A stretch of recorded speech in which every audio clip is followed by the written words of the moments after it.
We got Steve Hellwagon on the line for Bucknuts 247 Sports.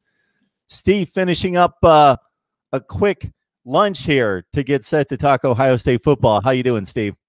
I'm doing great. Again, we're at this time of the year where we're juggling football and basketball and everything else that's going on. It keeps you pretty busy. I'm going to leave to go to Big Ten tournament on Thursday. The Buckeyes are playing Purdue Thursday night, 6:30.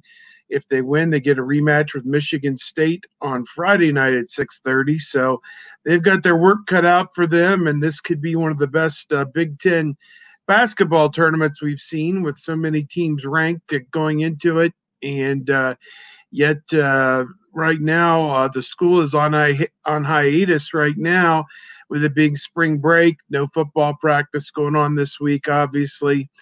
And they did announce yesterday that in regards to the coronavirus, they have canceled all face-to-face instruction for the rest of the month, and teachers, professors will be convening classes online, and not sure what the mechanisms and how that's all going to work out at Ohio State through the end of March, at least for right now, and no word yet about the spring game on April the 11th at Ohio Stadium.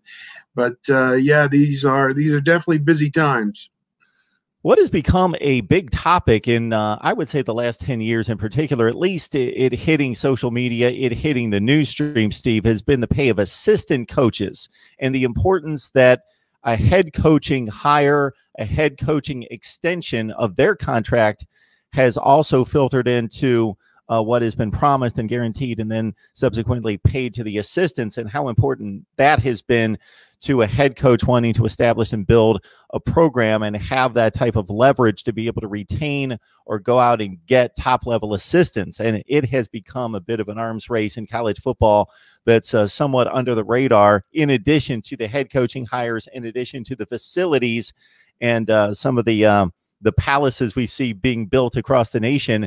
We now hear about head coaching leverage in regards to their contract negotiations. And I'm not specifically talking about Ryan Day, because that's not necessarily the case here, but we have just in the last week received news of the assistant coaches there at Ohio State, a number of them receiving substantial raises of about $800,000 total, and that being key to maintaining a staff that's elite to maintain the program.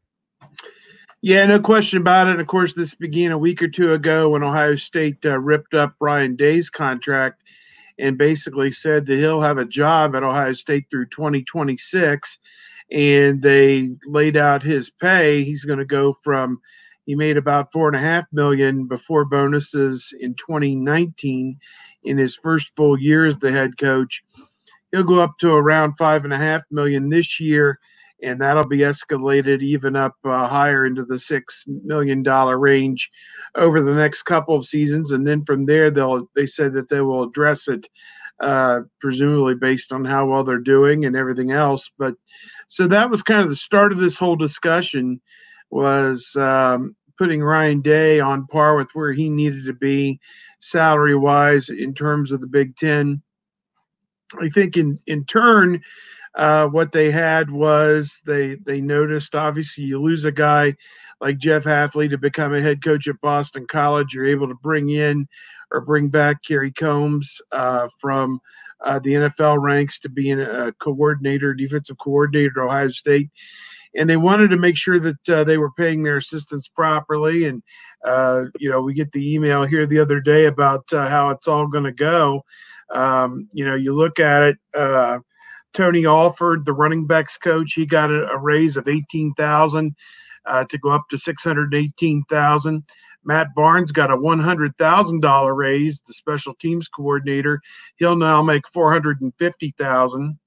Kerry Combs, he's starting back in at Ohio State at $1.4 million, the most that they have ever paid an assistant coach, I believe. Corey Dennis, the quarterback's coach, his first year, so he's going to make $300,000. Brian Hartline, he gets a raise of almost $200,000, and he'll be up to $550,000 this year. Larry Johnson, $250,000 raise. He'll be making just over $1.1 million. Greg Madison, a $33,000 raise. He'll also be making a little over $1.1 million. Greg Studrawa, the offensive line, did an outstanding job. He got a $100,000 raise. He'll make $700,000. On down, Al Washington, $15,000 raise as the linebackers coach to $515,000. And Kevin Wilson, $250,000 raise. He will go from $950,000 to $1.2 million this coming year. So Ohio State becomes the first school to have 4 assistant coaches making $1 million or more. And they've got this money locked up in a lot of what you would consider to be the veteran guys, talking about Kevin Wilson on offense, and then the 3 guys on defense who are kind of the brain trust over there, Larry Johnson, Greg Madison, and Kerry Combs, all well over $1 million as well. So Ohio State is putting their money where their mouth is, and their outstanding football is. This team coming off a second consecutive 13-1 season, a 3rd straight Big Ten championship, and first playoff berth for Ohio State in 3 years as well this past year. And it was Gene Smith, the athletic director, and Ryan Day, the head coach, that wanted to make sure that these guys were taken care of. And it is an arms race. If you've got good people and they're giving you great results on the field, you got to pay them at the top of the salary chart for college football. And where some schools are probably paying their entire assistant coaching staff a total of $2 or $3 million. Ohio State is now up to $8 million committed to its assistant coaches. So Ohio State is on the forefront of at least this aspect of the football industry. Kevin Wilson, he's been with the Buckeyes for a while. Here's a guy that built his name really as offensive coordinator at Oklahoma with their high-flying offenses. That parlayed him into an Indiana head coaching job. He was building something there and wasn't fired because of the on-the-field performance as much as some issues off the field. Then he comes to Ohio State, and he's obviously worked himself into a good position and may not necessarily be too motivated to take that next step to become a head coach again. But he's been with the Buckeyes now for how long, Steve? I think this will be his 4th season, I think, coming up with Ohio State. It could be well, the years all kind of run together. 18, 19, maybe this is his 3rd year. I'm not sure. I don't have it off the top of my head. Either 17 or 18 was his first year.